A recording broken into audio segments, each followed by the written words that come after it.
పారువేటకు వస్తారు. సంక్రాంతి 3వ రోజున పారువేటకు వస్తారు, లేదంటే కనుమ రోజున పారువేటకు వస్తారు. మన పింగళబలం కానీ అహోబలం కానీ వీటన్నిటికీ కొన్ని సందర్భాల్లో కొన్ని దేవతామూర్తులు కొన్ని గ్రామాల్లో ఈ యొక్క దసరా రోజున విజయదశమి రోజున పారువేట ఉత్సవానికి స్వామివారు రావడం జరుగుతుంది. మన తిరుమలలో కూడా సాంప్రదాయంగా ఆనవాయితీగా ఇదే విజయదశమి రోజున రావడం జరుగుతుంది. అది కూడా ఎందుకు ఇన్ని వృక్షాలు ఉండగా కూడా ఈ యొక్క శమీ వృక్షానికి మాత్రమే ఎందుకు ఇంత ప్రత్యేకమైన స్థానం ఉన్నది, వాటికి ఎందుకు మనం నమస్కారం చేయాలి, వాటికి ఎందుకు అంత పవిత్రత ఉంది అంటే ఆ యొక్క శమీ వృక్షం సాక్షాత్తుగా విష్ణు స్వరూపమైనటువంటి ఒక సంబంధమైనటువంటి ఒక ఔషధీయ వృక్షము. ఈ యొక్క వృక్షానికి దేవతలందరూ కూడా అధిపతులుగా అధివాసులుగా ఉంటారు. అలాగనే పాండవులు అజ్ఞాతవాసం చేస్తున్నప్పుడు ఈ యొక్క ఆయుధాలు శస్త్రాలు అర్జునుడి యొక్క ఈ యొక్క ధనుర్వేదం ఆ యొక్క బాణాలు శరాలు గదలు వారి యొక్క ఆభరణాలన్నీ కూడా ఆయుధాలన్నీ కూడా దాచిపెట్టి వెళ్ళాలి. ఎక్కడ దాచిపెట్టి వెళ్ళాలి, ఏ యొక్క వృక్షం పైన దాచిపెట్టినా కూడా అది కొన్ని మాయల వల్ల ఈ వృక్షం పైన ఉన్నవి అని చెప్పేసి ఆ యొక్క జ్యోతిషులకు కానీ వాళ్ళకి కానీ తెలుస్తాయి. ఈ యొక్క వృక్షానికి మాత్రం మంత్రబలం చేపట్టి ఈ యొక్క మంత్రం పేరుతో ఆ యొక్క అస్త్రాలన్నీ కూడా కనపడకుండా వాళ్లకు 14 ఏళ్ల పాటు కూడా కనపడకుండా మళ్ళా కూడా వాళ్ళు అజ్ఞాతవాసం అరణ్యవాసం ఎన్ని కూడా పూర్తి చేసుకుని వచ్చి ఈ యొక్క శస్త్రాలన్నింటినీ కూడా తీసుకోవాలి. మళ్ళీ కూడా వాళ్ళు యుద్ధం చేయాలి. యుద్ధం చేస్తే కౌరవుల మీద ఆ యొక్క ప్రాంతం మీద అందరి మీద కూడా గెలవాలంటే ఏ రోజున వెళ్ళి ఆయుధాలు తీసుకోవాలి. ఈ యొక్క దసరా 10 రోజులు ఉన్నాయి.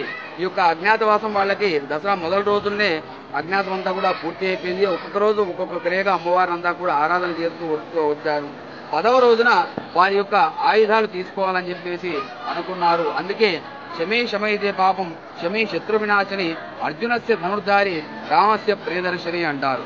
రాముడికి సాక్షాత్తుగా రాముడు పైన యుద్ధం చేసే ముందు సైకతలింగానికి అనగా శివలింగానికి ఆ యొక్క నదీ ప్రాంతంలో ఒక సైకతలింగాన్ని ఇసుకలింగాన్ని తయారు చేసి వాడికి రుద్రాభిషేకం చేసి ఆ యొక్క శివుని యొక్క శక్తితో రాముడు రావణాసుని మీద యుద్ధానికి వెళ్ళాడు. అదే క్రమంలో శివుని పూజ అయిన తర్వాత స్వామివారు ఒకసారి ఈ యొక్క వృక్షాన్ని కూడా దర్శనం చేసుకున్నారు. ఈ యొక్క వృక్షానికి అంత పవిత్రత ఉంది. అలాగనే ఏలినాడి శని, ముఖ్యంగా ఏలినాడి శని దోషం ఉన్నవాళ్ళు, అర్ధాష్టమ శని ఉన్నవాళ్ళు, ఇలాగా ఈ యొక్క శని దోషం ఉన్నవాళ్ళు ఎవరైనా కూడా ఈ యొక్క శమీ వృక్షం రోజు కూడా 21 సార్లు ప్రదక్షిణాలు చేసి అట్లా ఒక 21 రోజులు కానీ ప్రతిరోజు 21 ప్రదక్షిణాలు 21 రోజులు అట్లా మండలం కానీ 41 రోజులు కానీ ఇలా పెట్టుకుంటే దాదాపుగా కూడా వారు శనేశ్వరుడికి తైలాభిషేకాలు ఇటువంటి పూజలు ఏవి జరపకుండా ఈ యొక్క ప్రదక్షిణతోనే అంతటి శక్తినిస్తుంది ఈ యొక్క శమీ వృక్షం. కాబట్టి విజయదశమి రోజున మీ యొక్క ప్రతి ఒక్క కార్యం కూడా విజయవంతం అవ్వాలి అని చెప్పి అందరూ కూడా ఈ యొక్క శమీ వృక్షానికి ప్రతి ఒక్కరు కూడా ప్రతిరోజు కూడా నమస్కారం చేసుకున్నట్టు చాలా శుభప్రదం అని చెప్పి కూడా శాస్త్రాలు చెప్తూ ఉన్నాయి.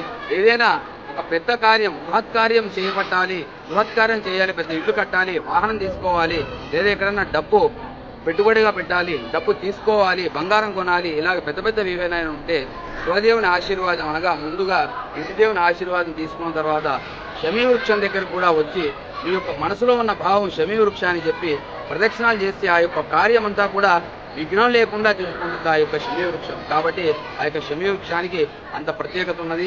విజయదశమి రోజున ఈ యొక్క అనంతరాజపుర గ్రామంలో ప్రతి వర్షం కూడా స్వామివారు ఒక విజయదశమి రోజున పారువేట ఉత్సవానికి వస్తూ ఉంటారు. పారువేట ఉత్సవానికి ఎందుకు వస్తారు అంటే అంత ఆలయాన్ని వదిలి స్వామి బయటికి ఎందుకు వస్తారంటే గ్రామ ప్రజలందరినీ కూడా రక్షించడానికి. కొందరు రాని వాళ్ళు ఉంటారు, కొందరు రాలేని వాళ్ళు ఉంటారు, కొందరు ఆరోగ్య పరిస్థితి రాలేని వాళ్ళు ఉంటారు, కొందరు చిన్నపిల్లలు ఉంటారు, కొందరు వయోవృద్ధులు ఉంటారు, ఆరోగ్య పరిస్థితి బాగుండదు.